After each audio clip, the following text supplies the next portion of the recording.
وَإِذْ قِيلَ لَهُمُ اسْكُنُوا هَٰذِهِ الْقَرْيَةَ، اور جب کہا گیا انہیں کہ آباد ہو جاؤ اس شہر میں، وَكُلُوا مِنْهَا حَيْثُ شِئْتُمْ،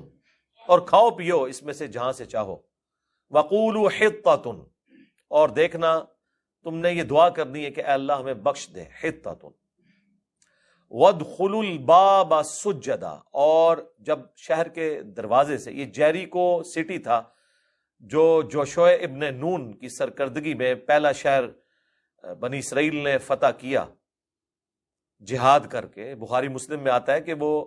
ہفتے کا دن شروع ہونے والا تھا، یعنی مغرب کا وقت ہو گیا جمعے والے دن، تو حضرت جوشع ابن نون نے دعا کی کہ اللہ ہمارے لیے دن کو لمبا کر دے، تو اللہ تعالیٰ نے دن کو لمبا کر دیا، اور مسلمانوں کو، یعنی اس زمانے کے یہودی مسلمان ہی تھے جب تک انہوں نے رسول اللہ کا انکار نہیں کیا صلی اللہ علیہ وسلم، تو اللہ تعالیٰ نے انہیں پھر فتح دے دی۔ تو اب انہیں یہ کہا گیا کہ اب یہ خوشی کا موقع ہے، تو عاجزی سے داخل ہونا ہے شہر میں، اور جو تم پہلے کارستانیاں تمہارے بزرگ اور تم کرتے رہے ہو نا، اس پہ اللہ سے معافی مانگنی ہے۔ خوشی کے موقع پہ مسلمان کا ایٹیچیوڈ یہ نہیں ہے کہ وہ یاشی کرے، اس میں عاجزی آنی چاہیے۔ اور کہا گیا تم نے جب شہر میں داخل ہونا ہے نا،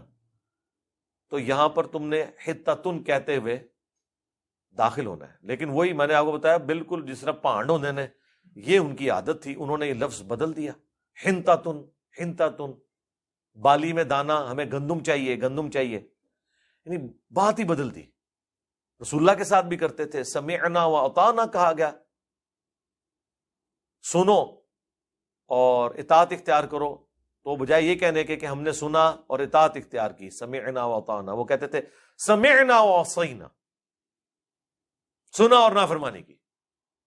اب کسی کامل الایمان مومن نے پوچھ لیا کہ بھئی یہ تم کیا کہہ رہے ہو، تو کہ اپنے کانوں کا علاج کراؤ، ہم تو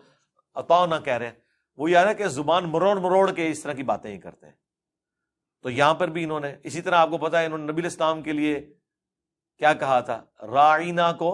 راعینا، اے ہمارے چرواہے، تو اللہ نے فرمایا کہ لا تقولوا راعینا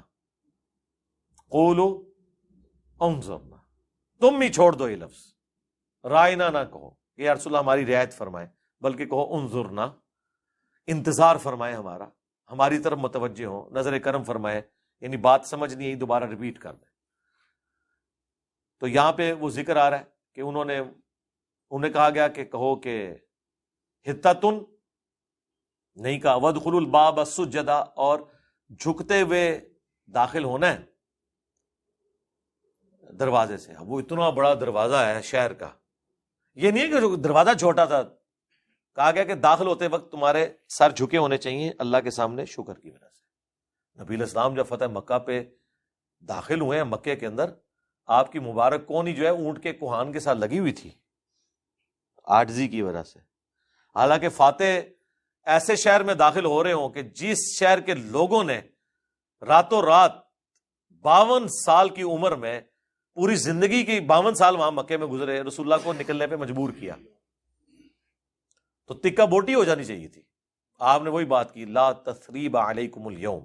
جو یوسف علیہ السلام نے کہا تھا آج تم پہ کوئی گرفت نہیں ہے، ٹھیک ہے۔ اور ابو سفیان کے بارے میں ہی کہہ دیا کہ جو اس کے گھر میں گیا امن پا گیا، ٹھیک ہے، جو اپنے گھر میں رہا وہ بھی امن پا گیا۔ اللہم صلی علی محمد وعلی آل محمد۔